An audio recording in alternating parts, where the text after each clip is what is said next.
What's up, UTU Trust Guardians, and welcome to another episode of the UTU Trust Guardian interview series. Here's where we chat with team members, investors, partners, and supporters of UTU to learn more about their backgrounds, what they're building, and how they're helping to increase trust across the entire internet. Today, we are here with one of our partners. We're here with Mark Anstead. He's the co-founder and director of business development for Numio. Numio is a mobile crypto wallet application built on Ethereum, and it was actually the first product supporting zkRollups on Google Play. We're going to get into zkRollups and Ethereum scaling, layer twos. Mark's like a big brain on that topic, so he's going to share a lot of the knowledge there. Numio gives people the power to have more control over their money and digital identity. We're going to have Mark tell us about his background, what Numio is, how it's different from other wallets out there. Again, chat about layer two technology and how Numio and UTU are going to work together and much more. Mark, welcome to the show. How are things going, man? Well, thank you. Thank you for having me. Thanks for the little introduction. Really excited to come on here and chat with all of your listeners to say a little bit more about who we are, what we're building. Obviously talk about Ethereum because we're all very passionate about what's being built within that ecosystem, and obviously about what's going on with UTU. So really excited to be here, and thank you for inviting me on the show.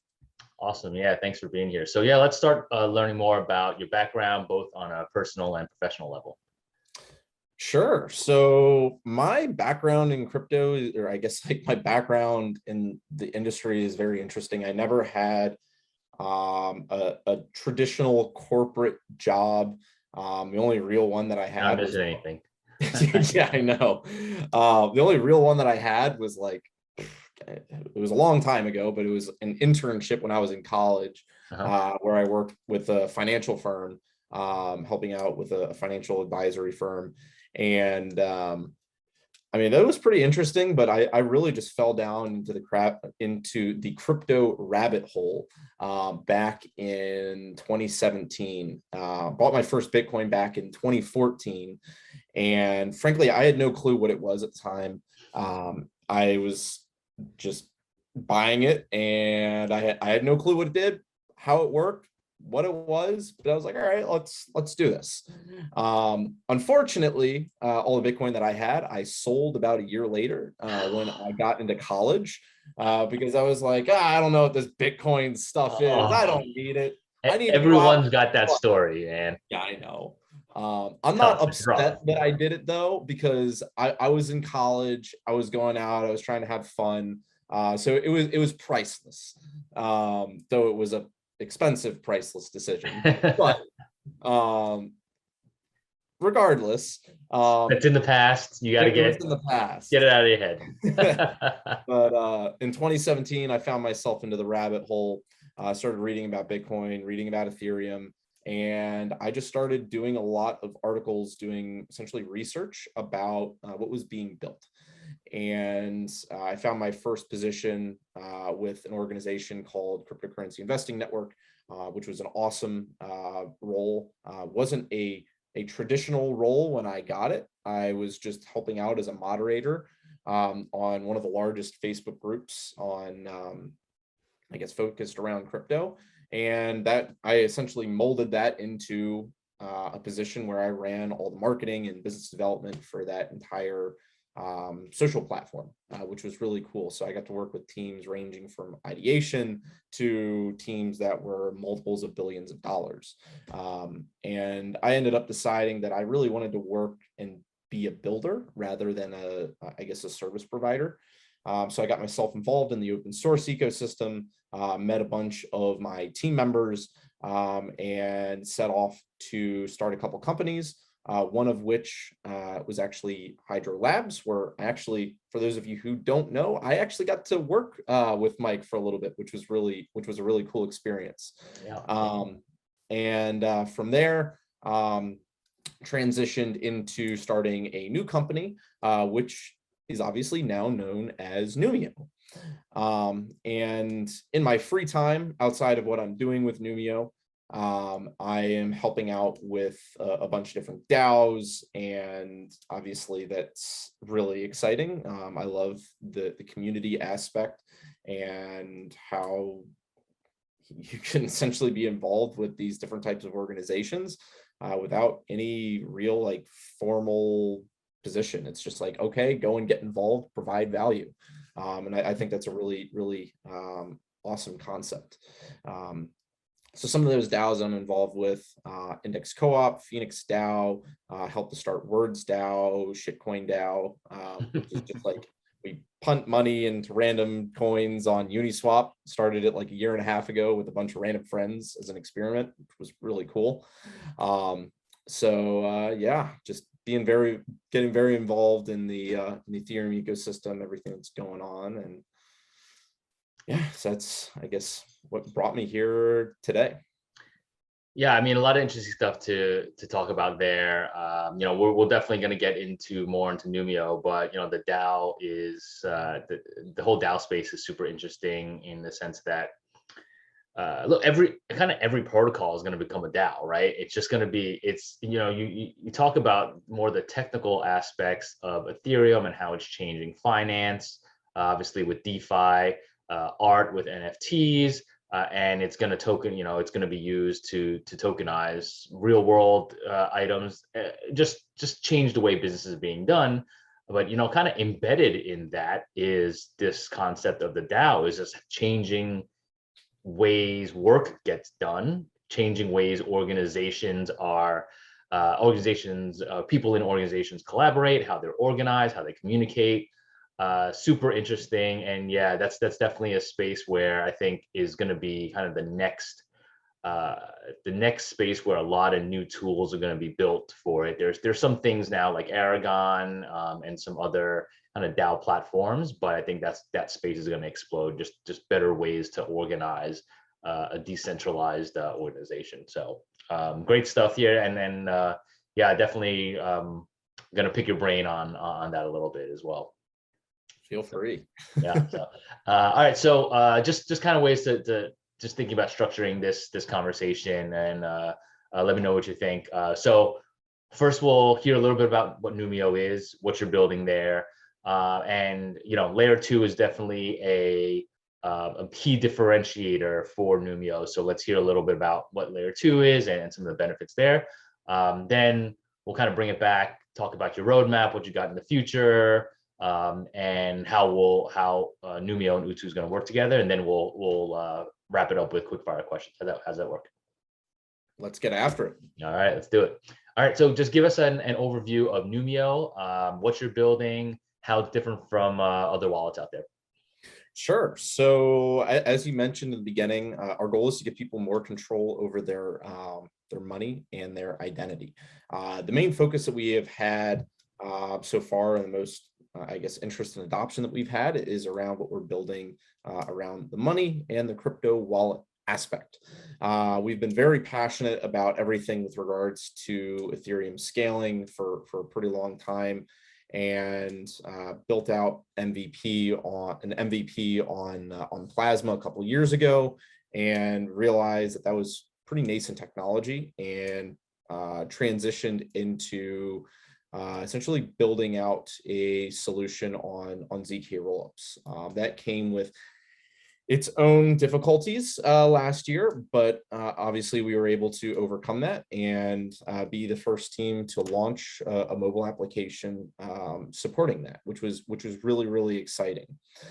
So essentially what we're doing around the crypto side of things is our goal is to provide the most seamless user experience when you are interacting with Web3. And when I refer to Web3, I'm essentially referring to Ethereum or blockchain as a whole. So the ways that we're doing that and how we're essentially abstracting some of the, I guess, the normal pieces of infrastructure that you would have with regards to blockchain is how you're being onboarded into the wallet, how you're dealing with key management, how you're able to view and manage your assets in a whole variety of things. So for example, when you're being onboarded, we have a variety of ways that you can actually be onboarded into the app. When we first launched the app, the main way that you could have your account created was essentially like a handheld process. It was meant for noobs. So your essentially your keys are secured by your facial biometrics using a technology called FaceTech. So this allowed for a keyless wallet and keyless recovery. Now, we don't store any of this information.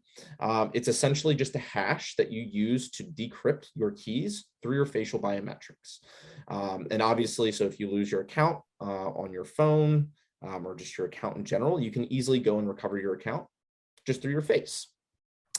And we realized that a lot of crypto people, they don't like that because they're very privacy focused. They're like, even though we don't store any of that, they're like, we don't want that.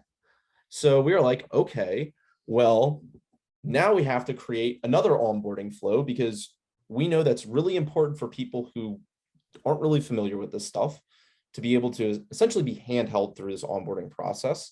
And the people who are more familiar and understand key management can easily go and have their keys generated and essentially manage their keys on their own. And then we've also received a lot of people who are like, well, I don't want to have to do any of that. I just want to essentially skip that whole process, either import my wallet or create it and not have to give you an email, phone number, whatever it may be. I just want to have an account created and go about my merry way and just essentially stay either anonymous or pseudo-anonymous. And we're like, okay, well, we'll bring that to you as well. So more recently, we just released an onboarding flow that allows you to completely skip that. So what we're essentially doing is our goal is to give you as much customization within the application so you can have a seamless experience within crypto and within Web3. And I guess that's just like a short explanation of what we're doing to abstract a lot of these things for people while they're interacting with these products. And that's just the onboarding experience, let alone what we're doing actually inside of the app to help people interact with these different types of protocols, learning and being educated about these solutions that we are essentially building on top of. And so that's essentially what we're doing on the crypto wallet side of things. And then obviously around digital identity management, we know that that's going to be an extremely powerful piece of infrastructure for people within Web3. So the way that we have been tackling this is through the highest level of civil resistance, which is obviously identity verification. And I do want to be perfectly clear, this is not required to use the application. When you are using our wallet, you never have to give any piece of personal information whatsoever. You can go and use it without having to do any type of identity verification. This is just an optional feature that you can use to have additional functionalities within the app. And so what that will allow people to do is essentially prove to essentially third parties to say, A, I'm not a bot, and B, that I'm a legitimate human being, and C, that I'm not laundering money, which is really powerful within Web3 because you're dealing with other businesses, especially ones who are regulated, who have to deal with this type of this infrastructure. And obviously, we aren't storing any of this information. We don't care to do any of that because the way that it works is all through artificial intelligence. So it's similar to how it works with the keyless solution that we already have. It's using the same technology from FaceTech. And all that's stored is a hash of data inside of our server, which in the future will be able to be stored on chain, just saying that you have been verified. Nothing else. We don't ever touch that data. We don't ever view any of it, nor do we care to, because we don't want to. We value your privacy, and we want you to own that privacy. And so that type of infrastructure is actually part of some of the stuff that we're going to be able to do actually with UTU down the line, which is going to be really exciting.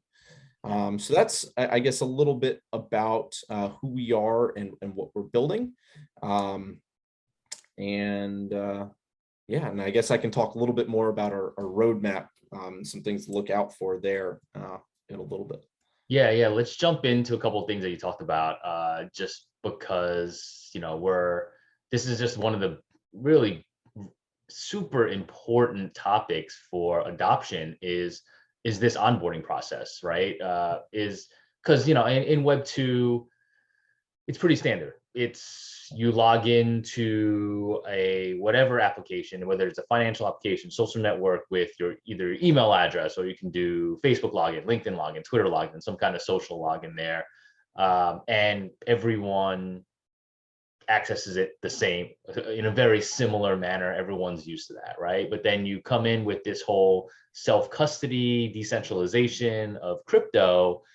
Now there are many ways. I don't say many ways. There's more ways to log in now, but there's more levels of complexity because people want to be either anonymous, pseudonymous. They're a little bit. Then you have these key phrases and private keys that there's custody, there's custody, a non-custodial. There's all these different iterations now where login and onboarding becomes a much more complex process, right? So it's definitely great that you've learned that, so the hard way maybe, that a lot of the hardcore crypto people don't want to do the face scan, right? Even some people don't even want the email address, right? So definitely with those benefits of self-custody and decentralization comes the complexities as well. But it's great that you're tackling that, making it easy, making it customizable for the different audiences to be able to onboard to your app and access it and use it the way they want to use it. I mean, hey, that's the goal, because obviously, like, I'm building this type of stuff slightly for myself, but it's also for people like you, people who are listening. So sure. Yeah. Cool. All right. And second part of talking about Numio, talking about layer 2. So let's jump into that. Super hot topic, lots of activity going on in the space. Give us an overview of what layer 2s are, what they bring to the table, some of the popular names or players out there, the differences between them, etc. I know it's you can go on for a long time talking about it, but kind of boil it down to your pitch for layer 2 and what are some of the ecosystems we should know about. Sure. So there are a handful of different types of layer 2 solutions out there, all of which have different types of pros and cons. So the main ones, and I'm going to try and make this as simple as possible. The main ones to essentially focus on with regards to layer 2 are zkRollups, optimistic rollups, and Validium. So those are the three most used layer 2 implementations. We've also seen other organizations who are essentially building side chains label themselves as layer 2s. Are they traditional layer 2s? No. They are effectively EVM compatible chains, meaning that they're essentially a carbon copy of what's going on with Ethereum. They're just a lot faster, a lot cheaper. They're just not necessarily as secure. Some of those side chains do rely on Ethereum, some don't, which is why there's a lot of people who go back and forth and say, this is a layer 2, this is not a layer 2. And it can get really heated with a lot of people, and it's kind of funny. Okay. What are some examples of those? So some examples of some side chains are, I would say, Harmony One is a good example. Elrond has built out a pretty solid EVM compatible chain. I would say Avalanche, Near. Okay, so these are layer 1s that are EVM compatible. That is true. Okay. Another one is Polygon POS. That is the one that really goes back and forth as to whether it's a layer 2, whether it's not a layer 2. Right. Yeah. I was going to say Polygon and Arbitrum. Where does Arbitrum fall in that? Sure. Arbitrum is a traditional layer 2. They are building an optimistic rollup. Okay. So some of the optimistic rollups out there are Arbitrum, Optimism, Fuel Labs, and Boba Network. Those are some of the main ones that are out there at the moment. Okay. So understanding some of the differences with that. With some of these side chains, they are essentially keeping all data off chain, meaning that consensus is done completely separate to Ethereum, Right. and everything that occurs in those ecosystems is non-reliant on Ethereum. So if those get attacked, then Ethereum is still fine. Nothing is impacted there. Okay. And frankly, that I guess the same could be said with different types of rollup solutions, but they are essentially secured by Ethereum in the sense that they can never be reorged. Right. And if they are quote unquote attacked, they can't necessarily steal anybody's money because all funds are essentially stored on Ethereum. Gotcha. All that data is stored on Ethereum.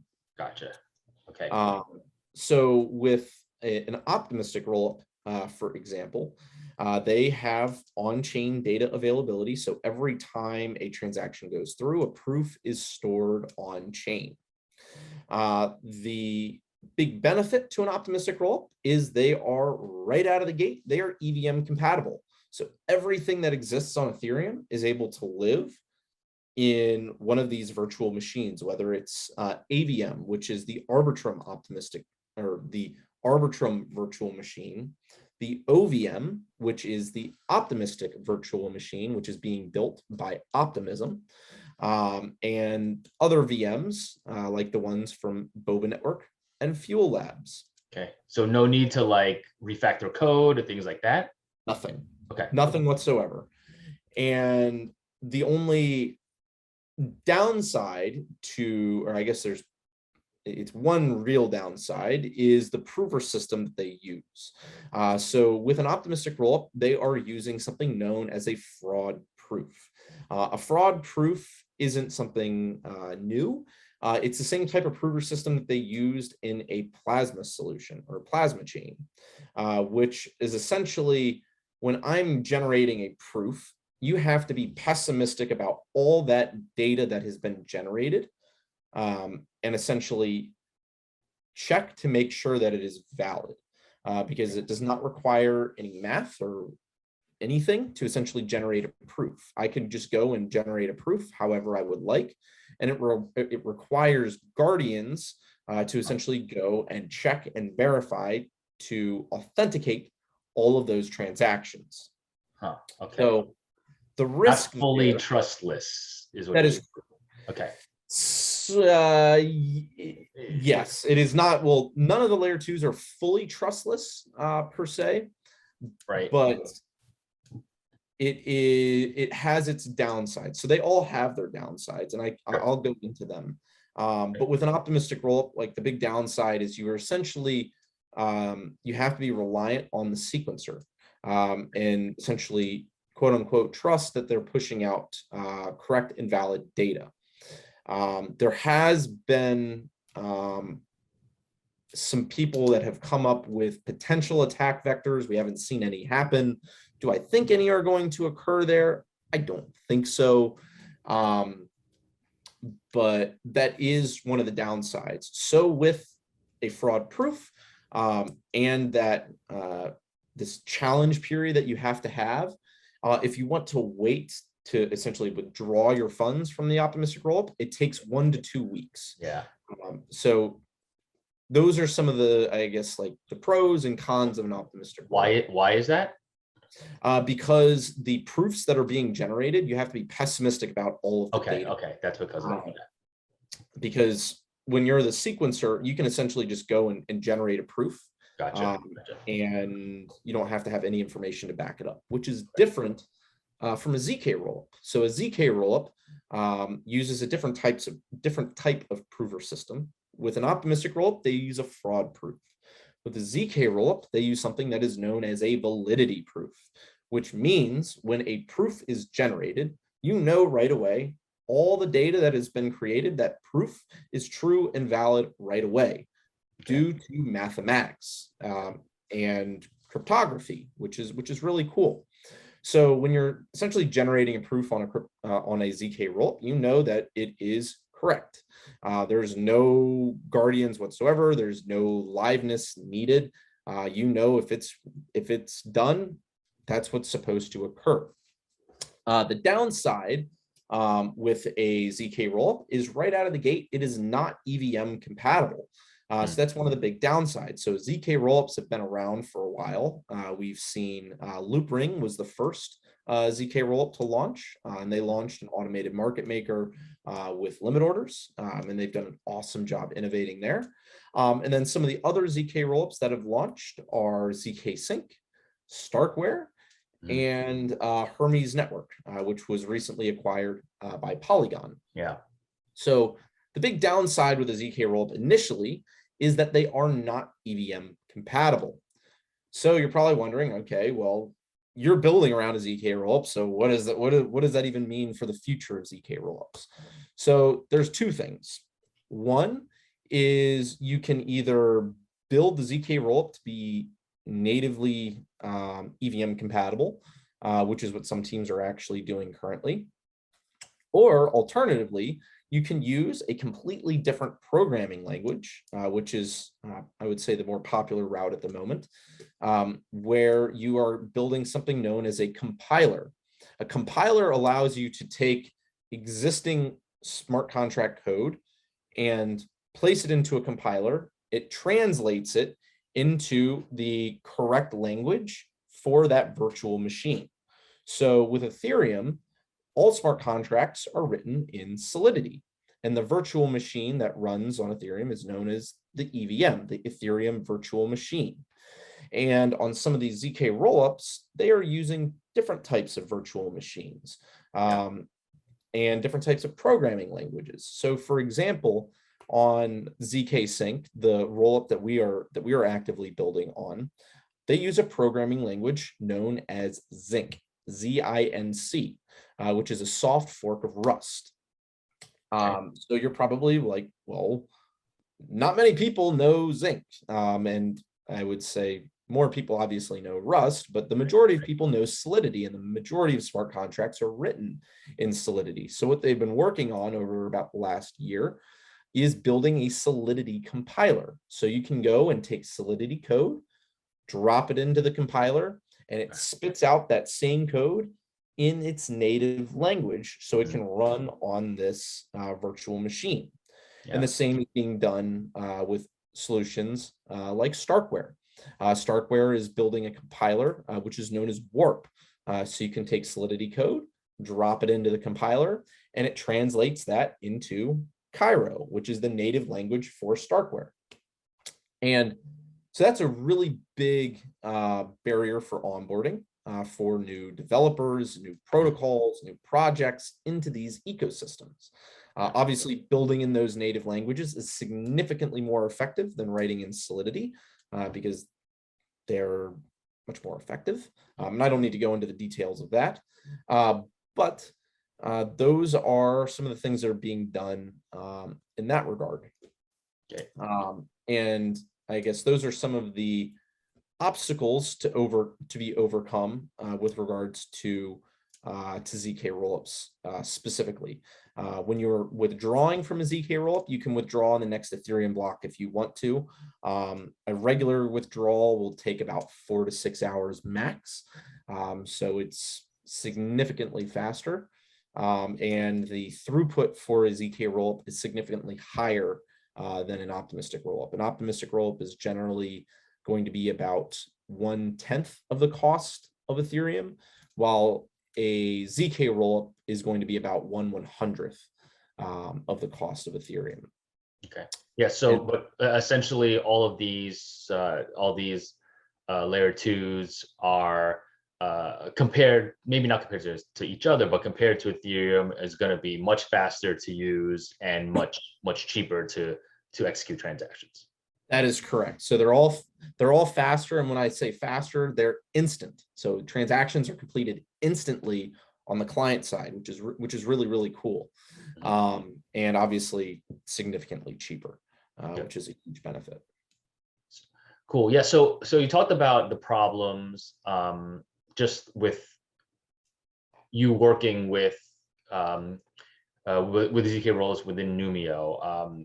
But like, how does that change? Let's say a user comes in to Numio. How does that change that that experience of onboarding to the layer 2? Because I think most people who are watching this have definitely, many will have bought UTU, many will have used Uniswap or any of the exchanges or aggregators out there. They know how to interact on layer 1, but they know it's expensive and it's slow. Now, so whether it's in Numio or within some of these other other ecosystem, layer 2 ecosystems, like what does that onboarding for the user look like to get from just using a layer 1 versus layer 2? Sure. So some of the main, I guess, pain points for onboarding there, I would say one of the biggest ones is with Fiat Gateways. Right now, Sure. one of the biggest seamless things that you can do is just go and you can purchase different types of crypto on layer 1, and that can be settled directly in a non-custodial wallet, which is really powerful. And one of the biggest pieces of onboarding is the ability to have a Fiat gateway directly settled on layer 2. So if you want to go and buy crypto, you can go and have that crypto purchased and settled into your account on layer 2. Okay. So right now, like on zkSync, for example, like that's not a thing. That's not possible. So you have to go and deposit from Ethereum mainnet onto zkSync for all of your transactions. And in a few weeks, you will actually be able to just go and purchase crypto and have that settled into your layer 2 wallet. We've got a partnership that we'll be announcing for that specifically, which will be really cool. Another big barrier is for exchanges or centralized exchanges supporting these solutions. So that's been a big benefit for a lot of these layer 1 blockchains that have gotten exchanges to support them with regards to deposits and withdrawals, because they're a lot cheaper and they're a lot faster. So a lot of these people who frankly don't have a lot of capital, maybe they're working with like $5, $10, $20, maybe $100. They're not going to be breaking the bank when they have to withdraw their money from their centralized exchange account. It could cost a couple pennies, a few pennies, maybe $1 max. And like that's something that a lot of people can work with. And having that support from exchanges is going to be very powerful for a lot of these layer 2s. And we haven't really seen a lot of that yet. So I'm really looking forward to having that happen. And then, yeah, I think those are really like some of the biggest barriers to adoption with regards to like layer 2 specifically, and making that bridging process as simple as possible. Because right now it's, okay, you have to take your funds that are on layer 1 and do what's known as an internal transfer and deposit them into the zkRollups smart contract to interact with them on layer 2. Gotcha. Yeah. And I think there's just, I don't think that's necessarily called a bridge, right? But you're now you're looking at bridges between layer 2s that is gonna have to come, right? Because you want to interact, because we have bridges between layer 1s, right? There's all these bridges, and one of our partners, Meter, was the one who helped us bridge from Ethereum to BSC. So Meter is doing a bunch of that. Avalanche is doing a bunch of that. Solana is doing a bunch of that, right? The bridges between all of the Phantom, between all of these layer 1s. But now when you're getting to layer 2s, you're going to have bridges between Arbitrum and Polygon and Rollups.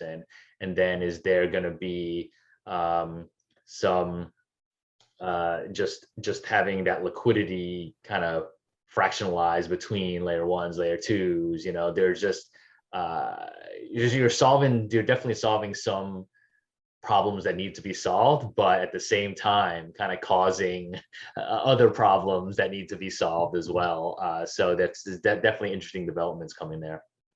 Yeah, and I mean, I do have to like give a little bit of a shout out to a lot of the teams who are working on this. and these are known, for those of you who like don't know, these are known as middleware solutions, and they allow you to essentially bridge money between different types of layer 2s, or from layer 2 to different types of layer 1s. So some really good examples of this, obviously one of which you mentioned was Meter. Some other solutions that are focused around that specific implementation are Connect Network, Hop Protocol. I know Ferrum has been getting involved in that. I know AnySwap is focused around that. And then layer 2 finance from Seller Network. Those are all different types of teams that are working on bridging solutions. And like that's going to be an incredibly powerful piece of infrastructure for people to essentially leverage to seamlessly move between different types of layer 2s, because it's going to be a multi-chain, multi-layered world. And unfortunately, that makes things a little bit harder for people like us who are building the wallet interfaces to provide you guys the best user experience possible, because we have to deal with the UI of that, how you're going to be moving funds, and how to essentially seamlessly be able to maybe swap these assets from one layer 2 to the other, or do you want to have cross composability with these swaps? So there's gonna be a lot of stuff, a lot of fun stuff coming. So and look, it's not just money, it's not just tokens too. Like, you know, what we're building at UTU, it's, you know, our trust signals, our APIs, we've partnered with Meter, with Elrond, with Harmony, with Oasis, to be able to go cross-chain into their ecosystems for dApps that are built on their chains that require trust in some form, creditworthiness, or our trust API. So it's not just gonna be. I think finance is where it starts. It certainly doesn't end there, because any kind of assets are going to be need to go cross chain into different ecosystems. So yeah, awesome. That's a ton of knowledge. I appreciate that. Got into the tech a little bit, which I like. So if someone wanted to dig even deeper into layer 2s, what are some good resources you suggest? Where did you do a lot of your research?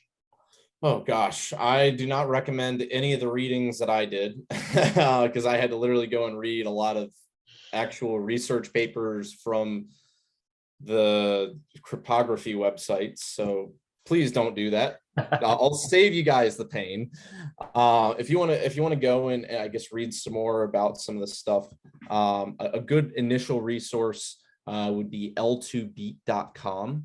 I would say it's very similar to like DeFiPulse.com, but it breaks down and explains a lot of the risks, pros, cons of these different types of solutions, especially within layer 2. And I also put together an article that you can find on our blog that breaks down and explains from the ground up how these layer 2 solutions work. So explaining the difference between a fraud proof, a validity proof, and all of these different types of layer 2s, how they work, and giving different types of analogies for them. So I'm happy to share a link so you can go and check that out if you'd like. Yeah, we'll definitely put it in the video, the show notes. Perfect. Cool. All right, awesome. So let's bring it back to Numio. What's on your roadmap in the coming months? Sure, it's definitely jam-packed. So we are currently working on supporting different types of DeFi solutions inside of the app. Obviously, as we are doing that, we are focusing on how we can be as modular as possible, because obviously us knowing that it's going to be a multi-chain, multi-layered world, people are going to have to use different types of DeFi solutions from various chains and from various layer 2s. Obviously, right now we are entirely focused around layer 2s at the moment.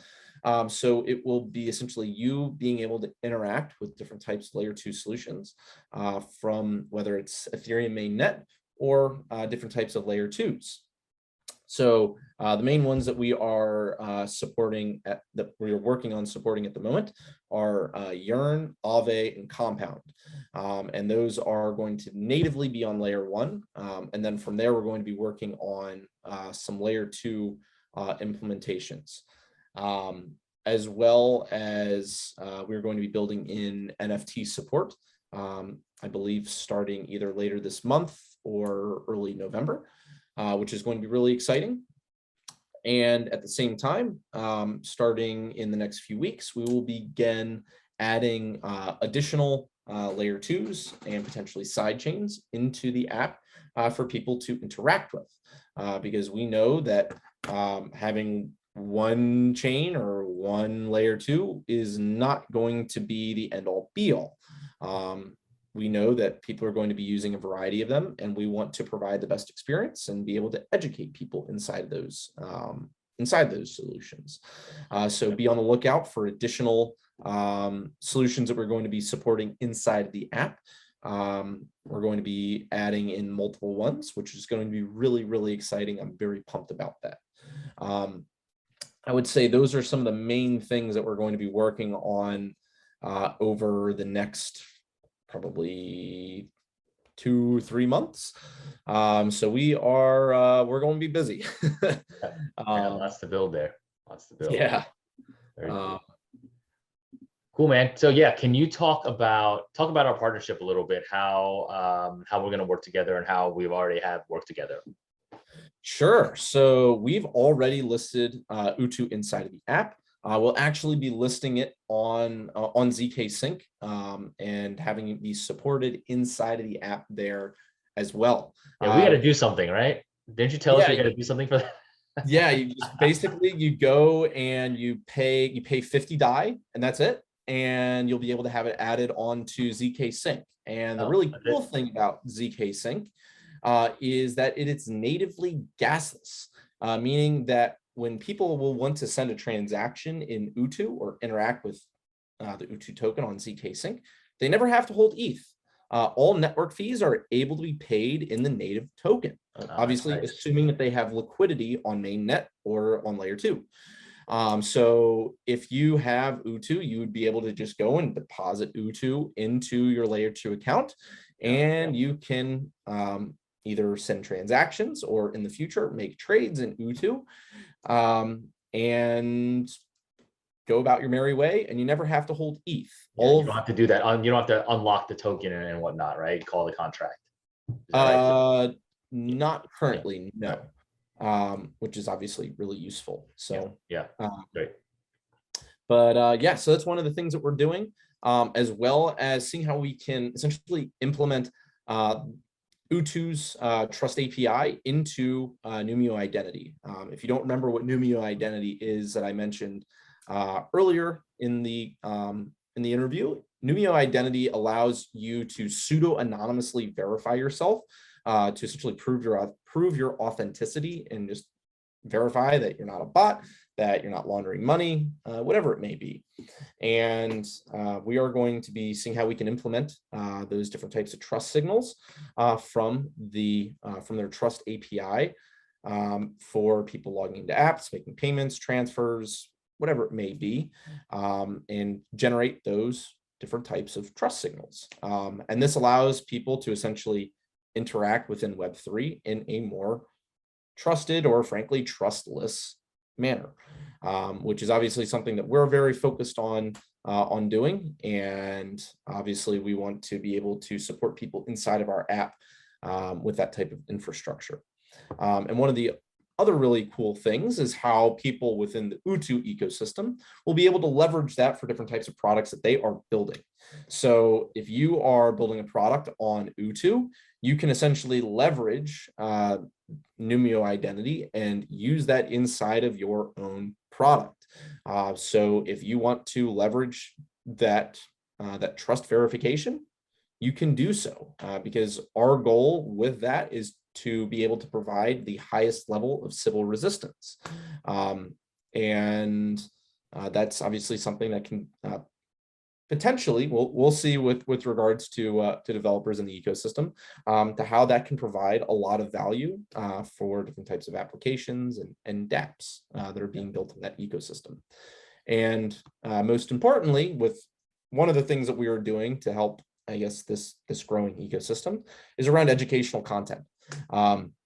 So we've already built different types of educational content for UTU and about UTU, both on, I think initially we've already done it on our TikTok channel that I started up. So by the way, if you guys aren't already following, go and you can see me blabber like an idiot every day and learn about crypto and Ethereum and layer 2. And it's all include the link. Content. I'm sorry. We'll include a link in the show notes to your blabbering on TikTok. Sounds good to me. But yeah, like, because we just love educating users, and we know that that's one of the best ways to do it. So we're going to be continuing to support UTU in that regard, and showcase them as they continue to have different types of big development updates and things like that, so we can keep our viewers up to date as to what's going on within the UTU ecosystem. Yeah, I appreciate that. We're super excited to partner. You know, just initially on the listing in Numio and the educational content, but in the longer term, definitely with the as you grow out your identity offering, I think that's going to be important.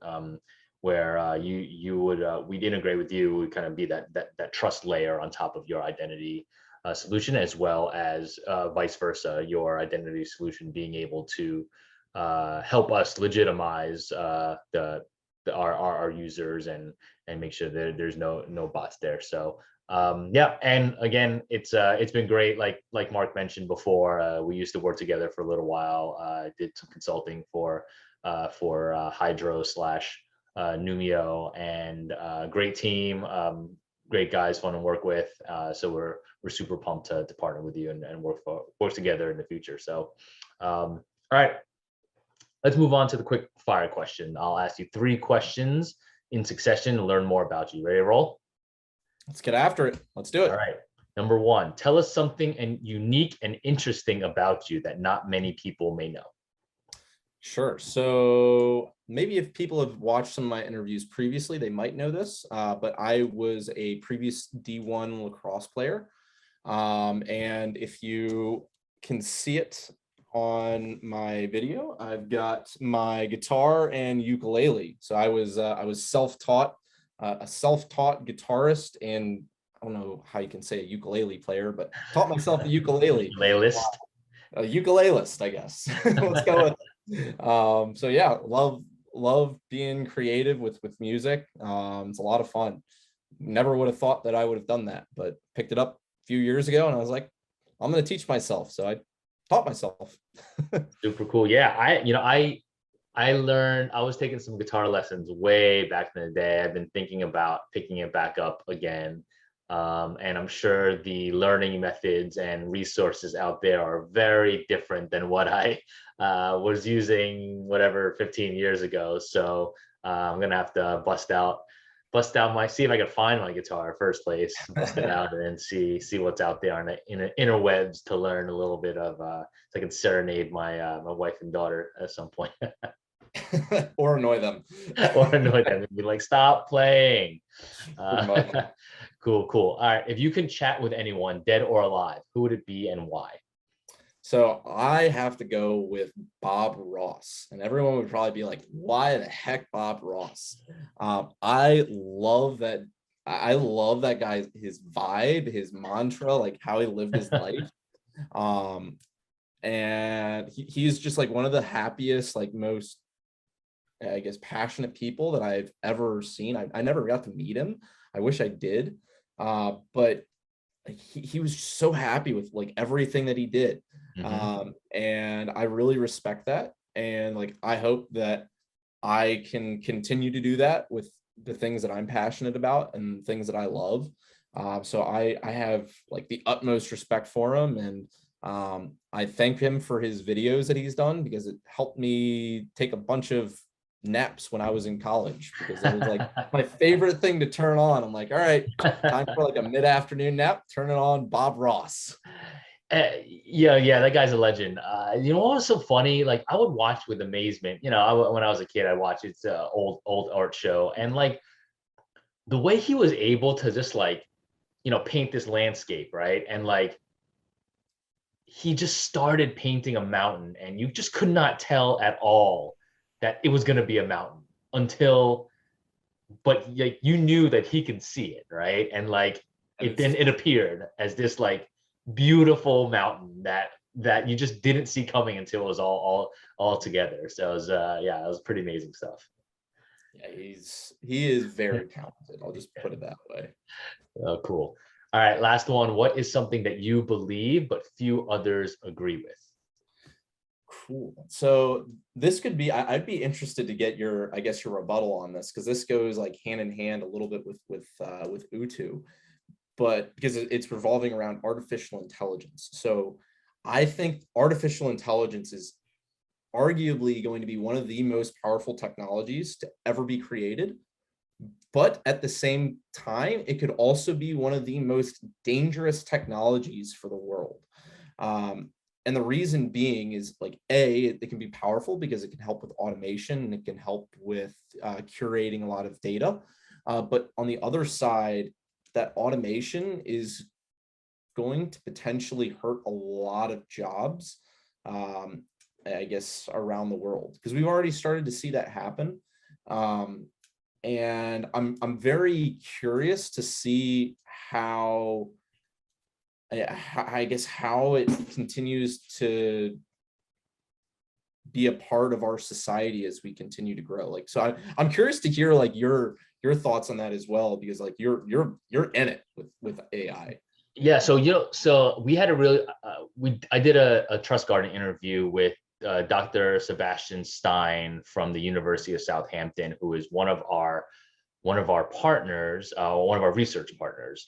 Okay. I think this was Trust Garden interview number 8 or 9.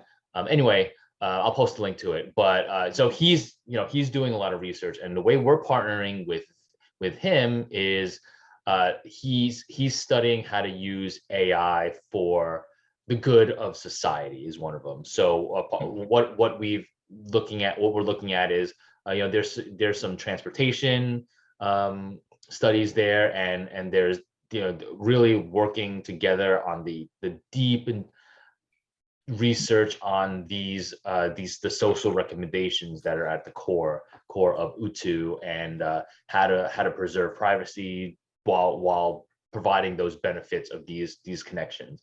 And we talked through a lot of the pros and cons, some myths, but some truths of AI. And yeah, I think that certainly there are biases based on data. I think that's really where it's most dangerous, just because we've just seen examples of just how there's there are biases based on race, on origin, backgrounds, things like that. But I think those are problems that are constantly trying to be addressed with better data. The whole idea about taking jobs away is an interesting topic, because I think it just you can kind of go take a historically of like the industrial age, where machines started popping up, and those there were worries about those jobs away. I think jobs just continue to change. And certainly there's going to be some people that will unfortunately lose their jobs, because some robot some AI driven robot can go down the aisle to pick and pack certain packages and products and parts. But I think the jobs just tend to change with technology, as opposed to go or get replaced, as opposed to just the net job change still continues to grow, because there are new jobs that you may have never imagined being possible are now real real jobs. So that's kind of my take on that. But yeah, like I think that it was a really fascinating conversation, and hearing it from someone who has studied this stuff for years and decades it was really thought provoking, and definitely worth the listen, because these are those are very they're it's a valid thought to think that yes, there's all these benefits that come from it, but there's certainly some danger that might come from it as well. So Awesome. yeah, so lots to think about there. All right, man. Hey, that was a great conversation. We dug into L2s, we dug into user onboarding, we dug into tech stuff, we dug into Bob Ross. Awesome stuff. So Mark, thank you so much for taking part in this Trust Garden interview. Tell us where the UTU community can learn more about Numio. Sure. I mean, first things first, check out our website, numio.one, so numio.one. Feel free to go and check it out. You can learn pretty much everything there is to do about what we're building, everything that we're offering. You can go and download our app, which you can find on both iOS and Android. Just search for Numio, Numio, and it should pop right up. And most importantly, like if you have any feedback for us, please let us know. As you can tell from what I've talked about earlier, like we really value a lot of the feedback that people provide to us, because like obviously we're building this product for us, but we're building this for you. Like we want to provide you the best experience possible, and we want to give you what you're looking for. So please let us know any type of feedback that you can provide, both good, bad, and the ugly. If you want to rip the app apart and tell us, be my guest. I want to hear it. That is some of the best feedback. Yep. Yeah, absolutely. Yeah, it's a beautifully designed app, very easy to use. I love it, and yeah, we will definitely post the links to your website, to some of those L2 resources that you talked about, and most importantly to your TikTok channel. No doubt about that, right? So, all right, Trust Guardians. We hope you enjoyed that interview with Mark Anstead from Numio. Please hit that like button if you did. There'll definitely be more Trust Garden interviews to come, so make sure you hit those subscribe and notification buttons so you don't miss them. Thanks so much for tuning in, and we will see you soon. Thanks so much, Mark. Awesome conversation. Appreciate it. Cheers.